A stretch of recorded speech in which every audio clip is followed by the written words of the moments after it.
Hi Everynars and welcome to my first ever video that is uploaded in my YouTube channel, Simply Noella. So, welcome mga ka-nurse.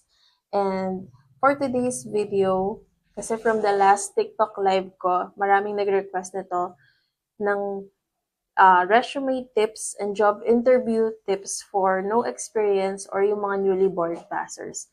So, what are we waiting for? Tara na, let's go. Simulan na natin yung video na to. Bago pala yun, so sorry if hindi ko na-upload kaagad. It should be over the weekend. Pero yun nga, duty and marami pang mga responsibilities. And actually, kakauwi ko lang from duty. So, yeah. Pero we're still doing this. And yun lang. So, let's go na. For today, ayun nga, pag-uusapan natin yung mga resume tips ko and yung job interview tips ko. So, first muna is yung sa resume tips natin. So, for resume, I made my own resume, guys. So, hindi ako nag-follow sa mga templates na mga nakita ko sa online. Kasi, feeling ko personally is nalito ako. Parang hindi ko alam kung ano yung mga ilalagay ko personally. So, what I did is, gumawa ako ng sarili kong resume. So, what I'm about to show you is, it's a very simple resume format. Okay? So, pwede nyo itong i-enhance, pwede nyo lagyan, pwede nyo dagdagan. Pero, ayun, as much as possible, ito talaga yung pinasa kong resume format. Two of the big four hospitals here in the Philippines. And, fortunately, natanggap naman tayo. Okay? So, yun, nakaano naman tayo. Natanggap tayo sa application. So, if you're aiming na mapunta or gusto nyong pumasok agad sa one of the big four hospitals in the Philippines, so, yun, I hope you take notes of something here on my resume para magawa nyo rin siya. Okay, so, eto, ayan. So, I hope siguro I will post the video na lang dito on this part. So, I don't know kung saan. Basta dito, ayan. So, if you're seeing my screen, ayan. So, ito yung sample resume na ginawa ko. So, for the first part, syempre, yung pinakaunang-una, yung top, yan, kita nyo naman, is yung full name, tapos dash RN. So, you should only write your name, full name, and then RN. And then, under nun is yung una dito, yan, nakikita nyo naman, ayan dito, is yung contact number nyo. Yan, contact number, ito pala, highlight ko na lang. Ayan, contact number, and then next is yung email, lumapit naman, ayan, email nyo, and then next is yung complete address nyo. So, yung complete address nyo, it should be yung, yung current address. So, halimbawa kung from probinsya kayo, ganyan, ilagay nyo. Okay? Ilagay nyo siya dito. Yan, complete address. Okay? And then next is professional summary. So, as you can see dito sa baba, professional summary. So, actually, you can make your own professional summary. So, ito, simple lang. Ito lang yung nilagay ko. So, ayan, halimbawa, I hope to apply my dedication and passion in providing quality healthcare as a staff nurse. I want to select a hospital where I can gain most from my nursing profession and develop further my skills. I will give my best to add value in this venture and I am looking forward to be part of a dynamic and challenging medical team. So, yung professional summary, parang more on like short introduction kung bakit, ano ba yung gusto mo, bakit gusto mo mag-apply sa kanila.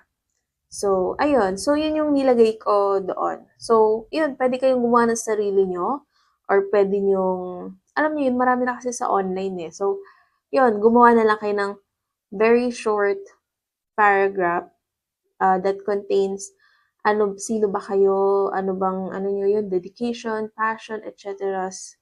na as a staff nurse, ganyan-ganyan. Then, bago ko makalimutan is ito, yung picture. So, ito, si ate girl, ayan. So, ayan, one thing na hindi ko na-emphasize is choose a picture na hindi maraming filters. Okay, so as much as possible, it will show your face, your true natural beauty. Okay, so wag naman yung masyadong ano talaga yung makeup sa picture kasi alam niyo may kita yan during interview. So, para naman at least, habang ini-interview kayo, pagpasa ng resume, tas nakita yung picture niyo, okay, ikaw pala talaga 'to. Oo nga, magkaano nga talaga.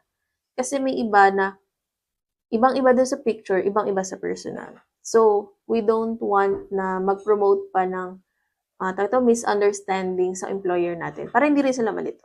Okay? And then next, yon. Ang ginawa ko na is educational background. So, educational background, name of school, ayan, kung saan kayo galing, name of school. And then, kung anong year kayo nag-aral. So, from year ganito hanggang year ganito. So, halimbawa dito, 2019 to 2023. And then, ayan, under nito is yung scores nyo. Syempre, Bachelor of Science in Nursing. So, next is certificates and awards. So, certificates and awards, ayan. So, pwede nyo na ilagay, yan, PNLE, November 2024 board passer kayo. Tapos, kung ano yung mga, awards. So, ayan, kung meron kayong student leader award, lagay nyo kahit anong awards, guys, na related sa nursing or like, nag-excel kayo doon, sumali kayo sa ganyan, ilagay nyo dito. Okay, lagay nyo dyan. Tapos, ayan, College of Nursing, Academic Access yan. Kung Dean's Lister kayo, dito nyo na ilagay kung magna cum laude kayo, cum laude, or kung ano man yung naging Latin honors nyo. So, ilagay nyo yan dyan. Huwag nyo ikahiya yan. Lahat yan, lagay nyo dyan.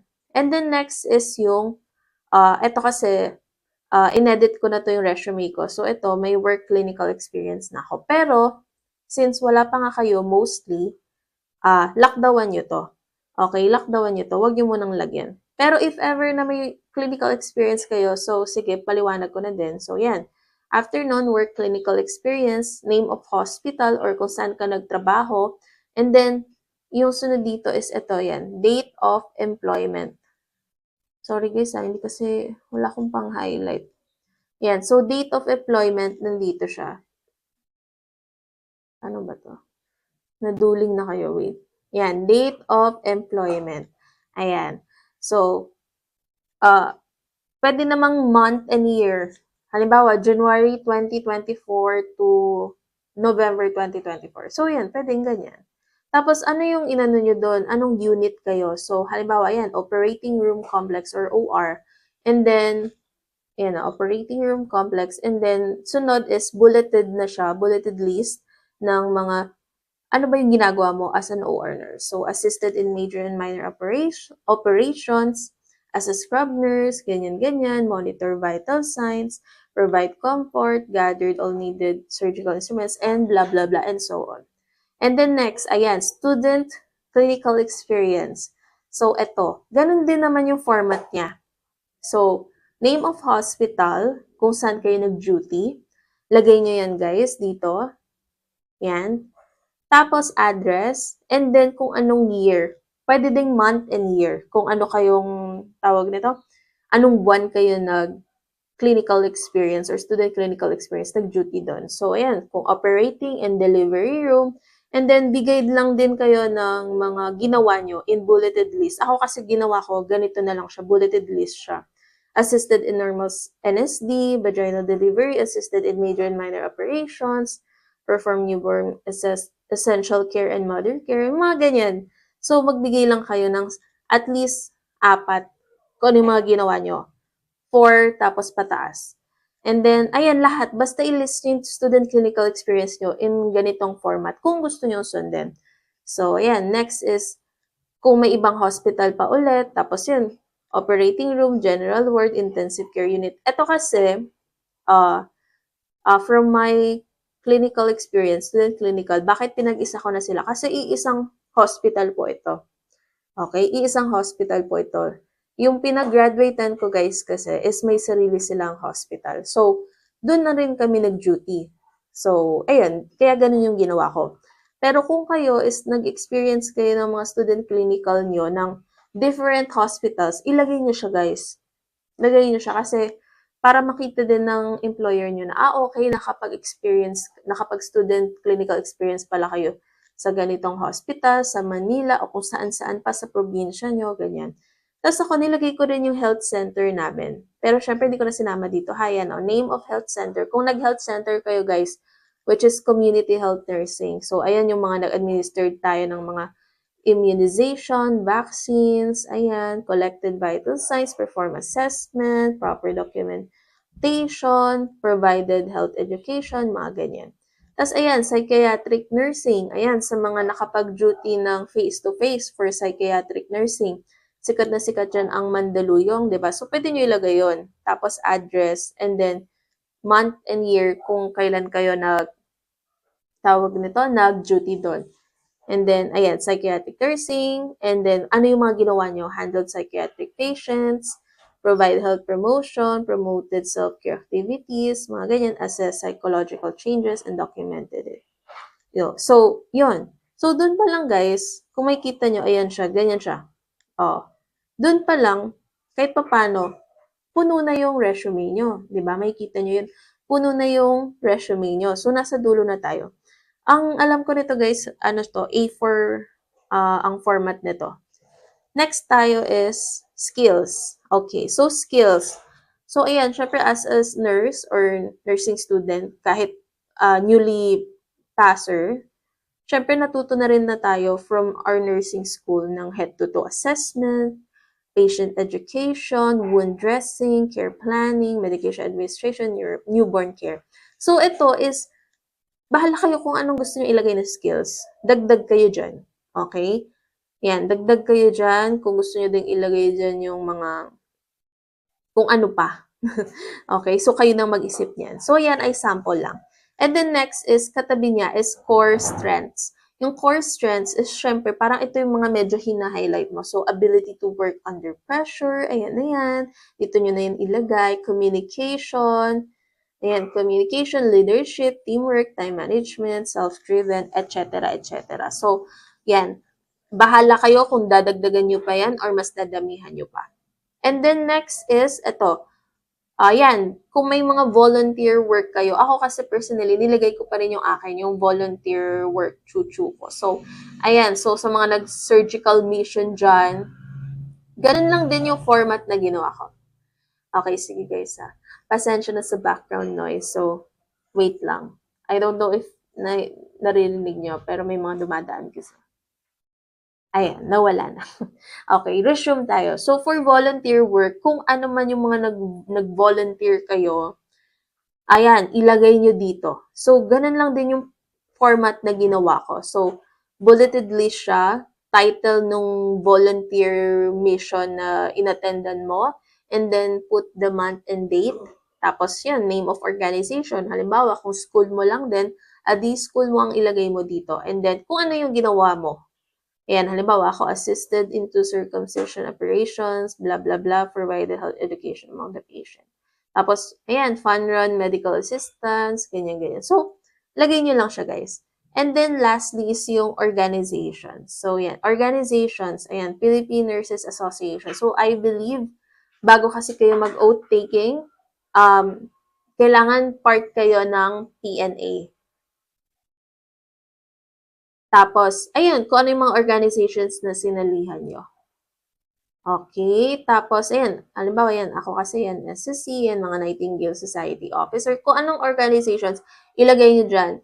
So, ano yung naging, position, tapos, anong date. So, ayan tayo.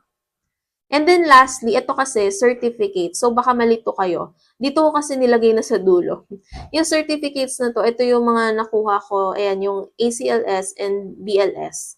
So, yan. Inad ko na to. Pero during my first resume, yung edit ko talaga kasi since wala nga akong work experience. So, wala yung certificates na yan. Okay, hanggang organizations lang. Okay, so yan. Mostly, ayan lang yung resume ko, guys. Isang page and then isang second page. Dalawa lang.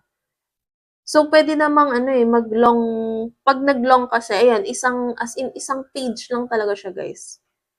So, basically, what I'm trying to say in here, kasi na dapat, pag pinasa nyo kasi yung resume nyo, dapat, hindi malilito yung employer nyo. Dapat pag unang tingin nyo sa papel nyo, okay, ito, agad-agad, sunod-sunod. 'Di ba? Minimal yung design niya, guys. Okay, minimal. Tapos ito, yan. Kung gusto nyo sundin talaga itong resume, bahala kayo kung anong favorite color yung gusto nyong ilagay. Pero wag naman yung masyadong sobrang colorful. Kasi 'di ba syempre dapat may formality pa rin. So ayan, para makita nila kaagad na okay, full name mo, education background mo, ano ba yung mga awards mo, ano yung mga clinical experience mo, ano yung skills mo, ano ba yung mga kaya mong ibigay if na-accept ka sa position na to, ganyan-ganyan. So, ayun, simple as that.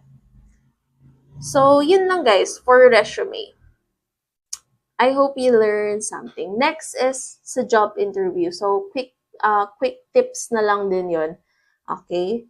So, yon. So, this time, we'll be talking about job interview tips. So, I think I will just give 5 interview tips. So, general lang to. Pero, try natin i-explain ng concise and madalian. Okay? Na mas maintindihan nyo.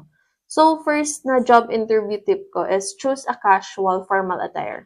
So, syempre dapat, ang una kasi nila talagang titingnan sa'yo, yung pananamit mo, yung itsura mo ba? Hindi naman sa dahil judgmental sila, but they want to know if, tawag nito, nababagay ka sa organization nila, sa hospital nila. Okay? So, dapat you know the colors that complements your skin. So, yon, 'di ba uso ngayon yung ang tawag nito yung parang color matching. So, yun, kung alam niyo yung color na bagay sa inyo, na nagko-complement sa skin nyo, sa skin color, and then go for it. Pero syempre, wag yung i-overdo. Wag yung sobrang ang dami-dami yung accessories. So, mostly pag formal attire is monotone. So, halimbawa, black or white. Black and white, or light gray or white. Ganyan yung mga color. So, ayan. Kasi yun yung first impression, magiging first impression nila sa inyo. Then next is syempre, put a light makeup and syempre fix your hair. So syempre, hindi naman pwede pag during interview, sobrang sabog na sabog yung makeup mo, pak na pak, tapos yung buhok mo, sobra talaga yung pagkalugay, hindi na ayos. Pwede ka maglugay siguro yung mga nakareband, yung maayos, ganyan. Basta nakaklip ka pa rin, ganyan. Basta ang gusto kasi nilang makita sa'yo is neat and clean ka during your interview. Okay? And then, next is, be on time or 30 minutes much earlier dun sa scheduled mong interview. Why? Kasi unang-una, pag 30 minutes earlier ka doon, mas na-compose mo na yung sarili mo. Yung kaba mo nandoon, yes, natural lang yon. Pero syempre, kahit papaano, nakakapag-inhale, exhale ka na. Tapos nararamdaman mo na yung lugar. Kasi syempre nandun ka na yun, waiting ka na lang. Halimbawa, pinaupo ka muna nila sa labas. At least, parang nandun ka na sa lugar, parang medyo na mo na yung sarili mo na, okay, ito na, interview ko na talaga, gagalingan ko, ganyan. And then, next, pang-apat ko na ata to. Next is, answer questions with honesty, but still strategize your answer. Okay, so what do I mean by that? Unang-una kasi, magtatanong talaga sila ng mga questions na baka ma-offend ka. Okay, bakit parang baka ma-offend? Kasi talagang hahalughugin nila yung mga personal questions. Halimbawa, kasi unang start ng interview is, syempre, tatanungin nila yung full name mo, taga saan ka, probinsya mo, saan ka graduate, ganyan-ganyan, etc. And then, magne-next level yung mga question yan. Halimbawa, nursing ba talaga yung gusto mong course? So, syempre, hindi mo alam kung aamin ka ng, opo, gusto ko talaga yung nursing kasi I want to save lives, ganyan-ganyan. So, pwede kang magpaka-honest. Okay? Halimbawa, sabihin mo talaga, kaway-kaway dyan sa mga napilitan mag-nursing dahil it's either pinilit ng magulang or walang choice or buong angkan nyo is mga nurses na tapos dapat ikaw nurse ka din, mga ganyan. So, ikwento mo siya, pero in a maayos way, in a strategized way. O, di honest ka lang sumagot, like pwede mong sabihin na, honestly, I chose nursing because my parents are within this field, mga ganyan, within this field for almost 10 years, and ganyan-ganyan, etc. And I was also inspired, blah, blah, blah. Bahala na kayo. Strategize, guys. Okay? Kasi, mas ma-appreciate yan ng mga employer nyo kapag nagsasabi kayo ng totoo. Kaysa yung mga sobrang typical na mga sagot na, yes, I love nursing, I want to save lives, ganyan-ganyan, etc. Pero at least parang, ay, bago 'to, ha. Umamin siya na hindi niya gusto ang nursing, pero kalaunan nagustuhan niya na rin. O, yan. So, parang gano'n lang. And then next is ano pa yung mga tanong. Halimbawa, ang tanong diyan is, ayan, are you planning to take NCLEX? O siyempre, kakaba-kabahan ka kasi sasabihin nila. Ako personally, when that question was asked to me, sinabi ko yung totoo. But again, I strategized my answer. Okay? Ganun lang siya lagi, guys. Balik tayo lagi dun sa formula. Answer honestly the answers, the questions pala, sorry. Pero strategize mo din yung answer mo. So, ang sinabi ko doon is, yes, I have a plan to take NCLEX, but it will be on, halimbawa, 2026. Late quarter of 2026. So, ngayon, 2025 ngayon. So, ibig sabihin, hindi naman ako nagsinungaling. Nagsabi naman akong totoo na magte-take ako ng NCLEX. Pero, hindi pa ngayon. Okay, next year pa. Tapos, pwede mong sabihin na it would also depend on the finances, on ganyan-ganyan, etc. Kasi nga, syempre, ang nagte-take ng NCLEX is hindi siya biro-biro. Kailangan siya ng finance. Kailangan mo magbayad. So, ganun. At least di ka nagsinungaling sa employer mo. Again, guys, these are based on my personal experiences. So, syempre, nasa sa inyo pa rin yan kung paano nyo gustong sagutin yung mga tanong. So, I'm just giving my suggestion or advices. Next is, ano pa ba yung mga question? Ayan, top 3. What are your top 3 choice of department or unit? Syempre, as a new grad nurse, nag-student clinical experience, pero hindi mo pa rin siya, like, makuha kung ano ba talaga yung gusto mo. Gusto mo bang mag-OR? Gusto mong mag-ER? Gusto mong mag-ward nurse? Ano pa ba? Gusto mong maging dialysis nurse? Ganyan. So, ang mapapayo ko lang sa inyo, guys, go for what you are interested in. Yung sobrang curious mo. Kasi lahat naman talaga ng units, mahirap po yan. Walang sinabing, madali kasi sa ganito, mas mahirap sa ganito, ganyan. No, lahat may strengths and weaknesses. Lahat yan, guys. Okay, wala yang madali, wala yang, mas madali to, ayun, sobrang hirap talaga. So, my advice is, kung ano yung interested nyo, as in yung curiosity nyo, kung noon pa lang is gusto nyo maging ER nurse, edi go, isama nyo yung ER sa top 3 nyo. Okay? Kung gustong maging OR nurse talaga, surgery, ganyan-ganyan, o di isama mo yung OR.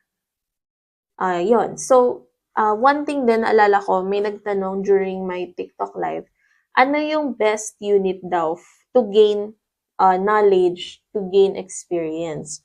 So, personally, for me, kasi ito ang sinabi sa akin ng clinical instructor ko from college, bedside nursing.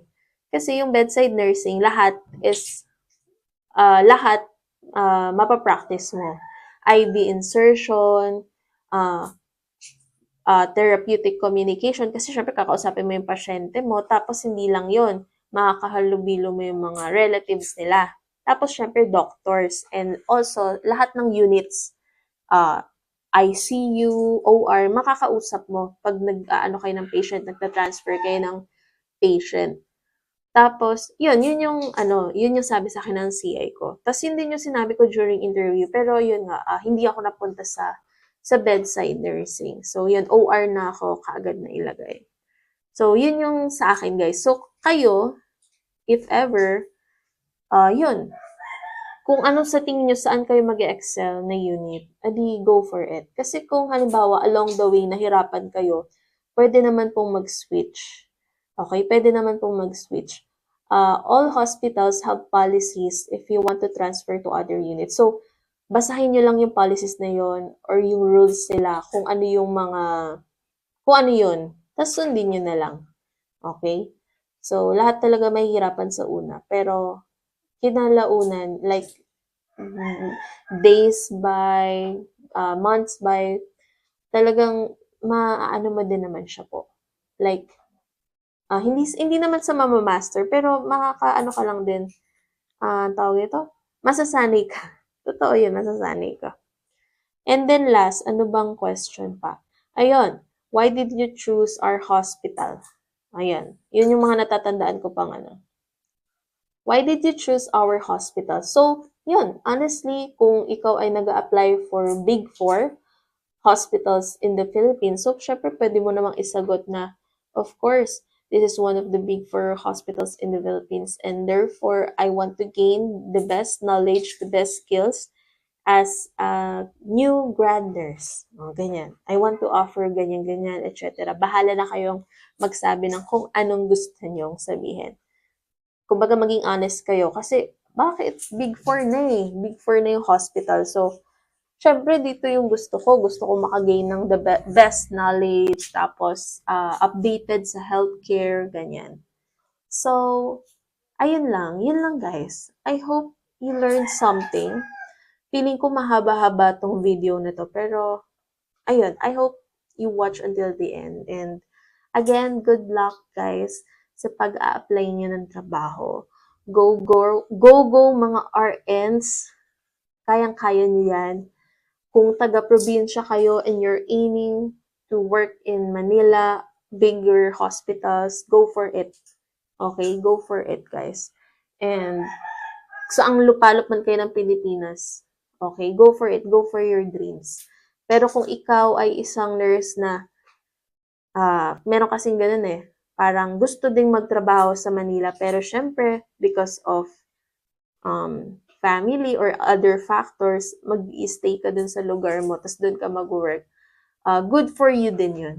Okay? Kakayanin. Kasi, guys, lahat naman tayo ang goal is sa ibang bansa. So, for now, sacrifice mo na talaga. Sacrifice mo na talaga. So, ayun lang guys. Ang baunin nyo lang is, syempre, tatag ng loob. Syempre, talas ng isipan. Ibig sabihin, kasi itetest talaga po ang knowledge nyo. Huwag kayong mag-alala kasi feeling ko naman po, during interview, it depends on your employer. Pag tinanong ka ng mga medications or etc., depende talaga yun sa employer mo. Pero most of the employers naman na naanuhan ko, hindi sila nagtatanong ng ganyan. Kasi ang gusto nga nila is makilala ka muna. Tapos, huwag kayong mag-alala kasi lahat naman yan, nag-o-offer sila ng training. So, doon sa training kayo bubugbugin ng mga medications, ng mga skills, BLS, ACLS, mga ganyan, IV insertion. So, doon naman kayo ite-training. So, doon yung may mga exam. Okay, so, tatagan nyo lang loob nyo guys. Kasi syempre, pag nakuha nyo na yung una nyong sahod as an RN, iba yung feeling. So again, guys, thank you so much for watching and please keep following me on TikTok. Tapos yun, subscribe na rin po kayo dito sa YouTube channel ko. Okay, I'll be uploading more sooner nursing contents. And you can also comment below kung ano yung mga videos na gusto nyo. Nursing-related videos lamang po, ha? And also, ayun, kung sino yung may gusto ng resume format ko, yan, comment lang din kayo. So, I will try to upload my resume format on one of my social media accounts na lang po. So, again, disclaimer po ulit. Disclaimer po ulit, hindi po ako clinical instructor, hindi po ako po ay isang nurse lang din po, pero I'm just sharing my knowledge and my skills to all of you para naman hindi kayo mahirapan ng sobra-sobra. And sana, hopefully din is na-guide ko po kayo kahit pa paano. So again, RNs, thank you so much for watching and good luck to your journey and see you on my next vlog. Okay, bye!